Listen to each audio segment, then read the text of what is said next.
Hi guys, Shaun from SHR Media. I know I haven't been in front of the camera a lot lately, but I wanted to take this opportunity first and foremost to say Merry Christmas to you and yours, and a Happy New Year's and Happy Holidays to our friends that don't celebrate Christmas.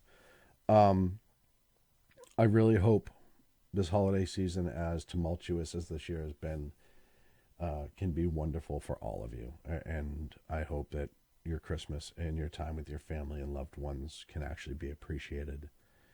I wanted to take a moment to kind of go over this year. We're getting near the end of the year, and there's a couple things that I want to discuss here um, directly with the leaders of our nation, elected or otherwise. Um, it's been a shitty year. I think everyone went into 2020 with a good feeling. After 3 years of Russiagate, Brennan's notes finally were released, Stroke, Page, FISA warrants. We know all the truth about that now. All of it. We know it was developed from the Clinton campaign. Brennan's notes confirm that. So if you have any doubt about that, go do all that research and then come back and watch the rest of this, because like it or not, that's what happened. We started off the year with a good trade deal with China. It's kind of weird how that happened. That benefited us. It gave more money to American companies and less money to China, and not a bad thing, right? Well, a month later, Wuhan 19, COVID 19, whatever you want to call it, comes out.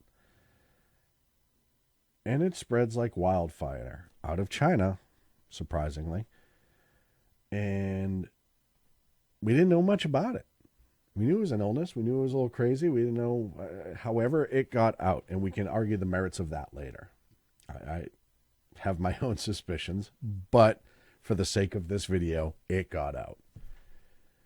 And then we got hit with people saying, oh, this isn't a big deal after the warnings went up, and you had Democrat leaders on video saying, go to these events. This illness isn't anything to worry about. We're fine. The president locks down the country with air flight from China, gets called a xenophobe, and then all of a sudden, all hell breaks loose. We have hospital ships going to New York, hospital ships going to L.A. We have mobile army hospitals being set up, sports arenas being turned into hospitals.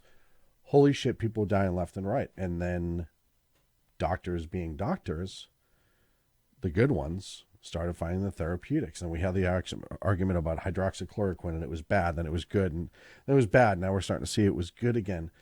And we had the lockdowns. Why do we have the lockdowns? Because people were dying left and right. We know now, and most of those people had other life-ending illnesses or was had medical issues that made them subjective to easily being overcome by COVID. And the therapeutics helped, and the mortality rate started to drop.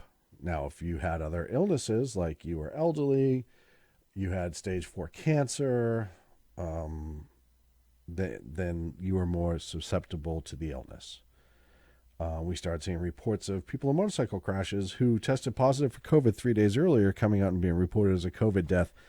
And the CDC just released numbers last week that says essentially 94% of the people that died had other life-ending illnesses.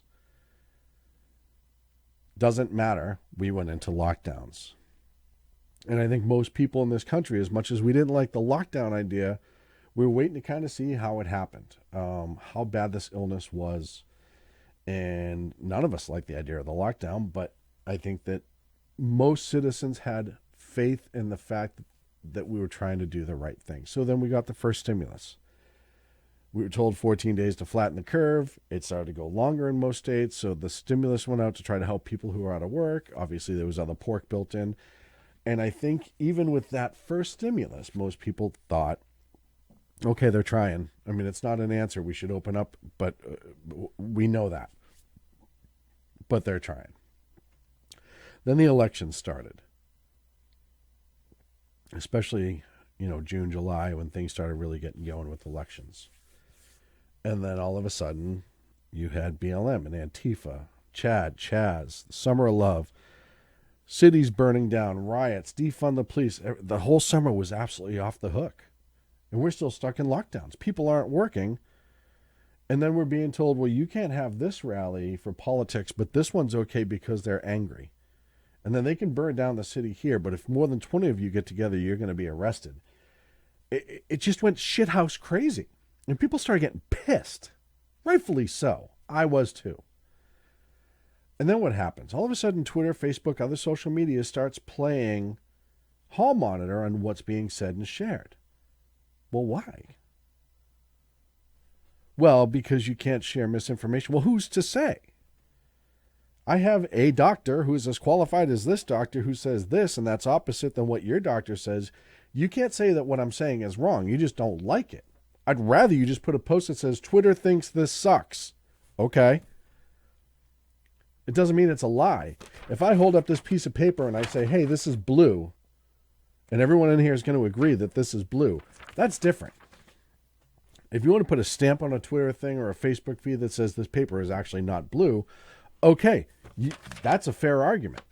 But when you're dealing with numerous scientists saying numerous different things, just because Bill Gates or Jack at Twitter or the alien Mark Zuckerberg says something does not mean that that's factual. And we started to see that early with COVID, where they were testing out what they would do if they would start putting those stamps on things. Then we're back into this whole BLM and Antifa fired up again, and defunding the police arguments were happening, and things were getting out of control. And then we start getting into the election itself. A fractured country, angered by BLM, no matter where you stood on it, you were angry about how it was going down, what was going down, if you were for them, against them, George Floyd, the whole 9 yards. COVID, lockdowns. All of a sudden, the economy went back into the dumper, which was weird because it was doing unbelievably until we had a new trade deal with China and COVID happened. But that's neither here nor there. Then we got to the election day, and numbers didn't match. And I'm not talking about polls because we've proven those wrong in the past. Numbers of voters versus numbers of registered votes that were cast were not matching. Numbers were starting to swap that had never swapped before. You had swing states that have never gone a certain way all of a sudden go a certain. It was batshit crazy. And then we hear about Dominion voting, semantic, where Dominion came from. I can tell you that me personally, I know several people that use the Dominion system who have spoke out against it because of how vulnerable it is. It's as vulnerable as the person operating it. That's really what it comes down to. Right, wrong, or indifferent, no matter how you look at it, it is as vulnerable as the person who operates it.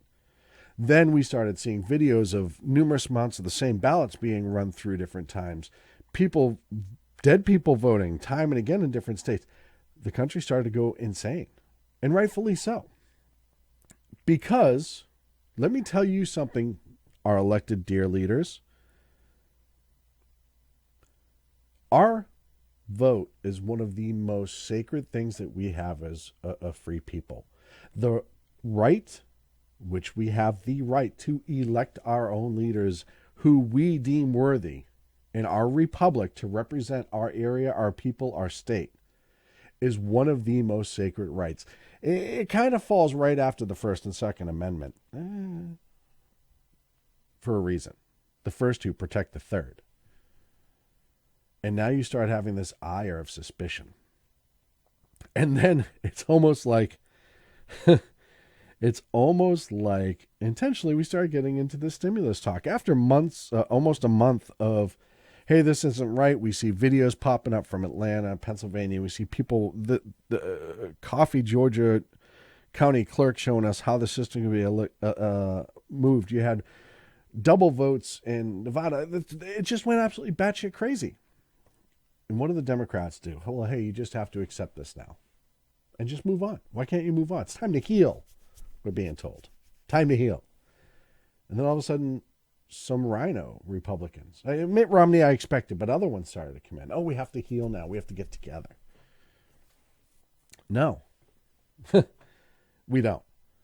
And here's why. We have 75 million people plus who feel disenfranchised by what happened with the election after the worst year in modern history as far as a nation goes, probably since September 11th. And if you want to start arguing about the integrity of our vote, it'll go back further. This is the hardest year America has had. And if you want to start fixing that, then you need to start opening up investigations, both Democrats and Republicans calling for it, and showing us the facts. You want to say that there was no fraud, then prove it. Because I'm going to tell you something. 75 disenfranchised conservatives are not going to go away. And until you show them facts, and I'll tell you right now, if you show me facts that I am a fairly intelligent person, if you show me facts that disprove the theory of overwhelming election fraud, and I'm not talking about 3 votes in Schenectady, New York, I'm talking about 10,000 at 3 a.m. in Pennsylvania or Detroit or Virginia. But if you can show me actual factual evidence, not just wag a finger and say you should trust us. No. Your government, you never show up to help. You keep saying you do, but it's never happened. Everything's always about else. $600 stimulus. Yeah, here's hundreds of millions of dollars going overseas. You're not putting Americans first. Whether I agree with the stimulus or not, it does not change the fact that you're sending more money to other people's citizens than our own. This is supposed to be a COVID stimulus bill for Americans. So why should I trust you when you say, oh, don't worry, the election was completely on the up and up? No, I can't. Because you've done nothing in this past year, both Democrats and conservatives, with the exception of probably about 4% in Congress, where I can trust you. Tulsi Gabbard, I may disagree with a lot of things with Tulsi Gabbard, but at least she's honest. She's a Democrat. I'd rather work with her because at least I know what she's telling me is her honest opinion, and it's not always look here while this hand does something different. Maybe that'll happen at some day. Maybe she'll be corrupted. But if you think 75 million people are just going to go away because you said, trust me. No. I trust the tap water in Mexico way before I trust politicians. There's a reason Congress has a 14% approval rating. Look at Eric Swalwell. They're still arguing as to whether or not he should be pulled off the Intel Committee. He was compromised by a Chinese asset. Oh, China, you remember them? They're the ones who we found out has 2 million Chinese Communist Party members inserted into agencies, universities, businesses, and probably government installations all over the world, trying to usurp different governments and put China ahead. You remember China, the South China Sea, building the military, nuclear weapon, communist-run China.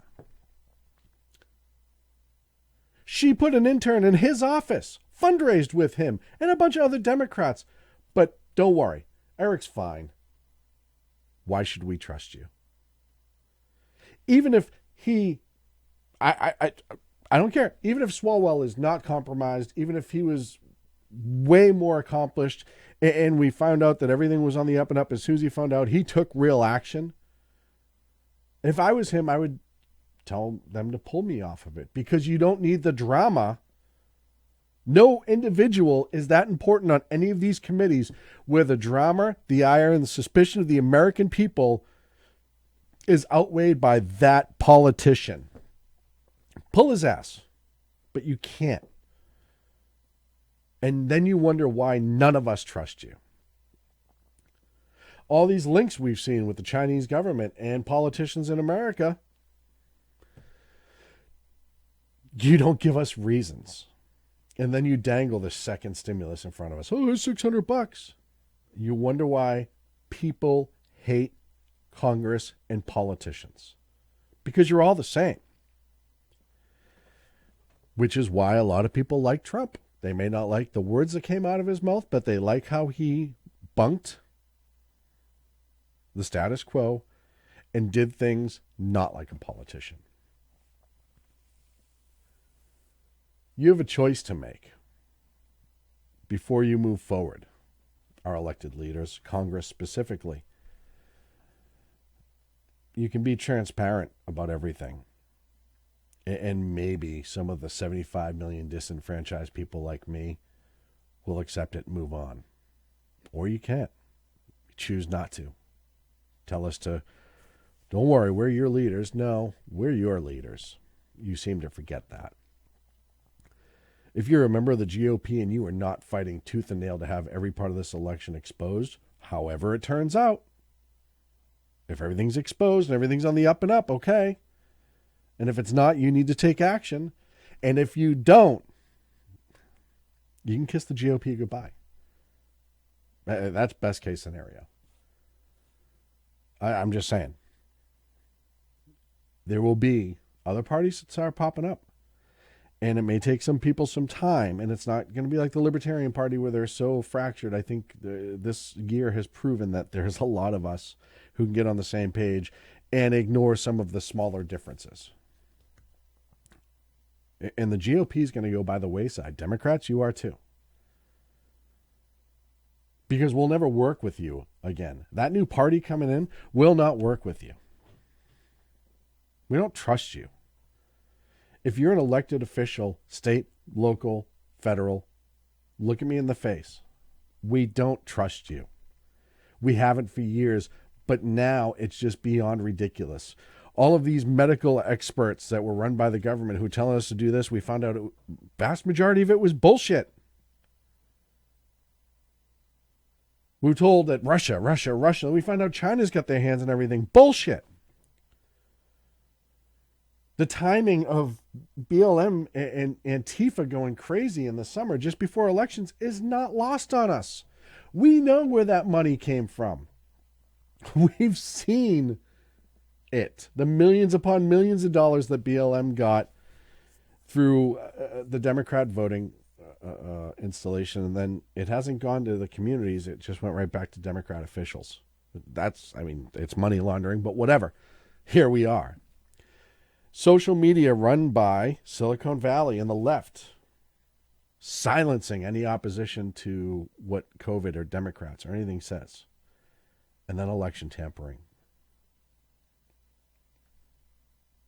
You have a choice to make as politicians going forward, because if you think 75 million disenfranchised conservatives in this country are just going to sit down, accept it, and walk away, I can tell you right now, your finger is so far off the fucking pulse, it's on the table. They're angry. And they're furious. And until you do something to prove to them that you work for them, that the election was legit, and that they can have some trust in their elected leaders, tell you right now, this garbage will not be tolerated. All your asses will be out of a job. And that's best case scenario. You're dealing with groups of people who remembers why our founders started this country. Taxation without representation. Tell you right now, a lot of people pay a hell of a lot of taxes in this country, and they don't feel like they're being represented. You need to get your heads out and start actually making a difference and reminding yourself who you work for, left or right. Like I said, 92% of Congress is fucking useless as far as the American people are concerned. You need to change that. You need to, as politicians. Other than that, who knows what's going to happen? Merry Christmas, Happy Holidays, and a Happy New Year. I really hope this country can heal. I really hope we can find a way to push through. And I really hope that our elected leaders get their shit together. Take care. From the studio at SHR Media, thank you and good day.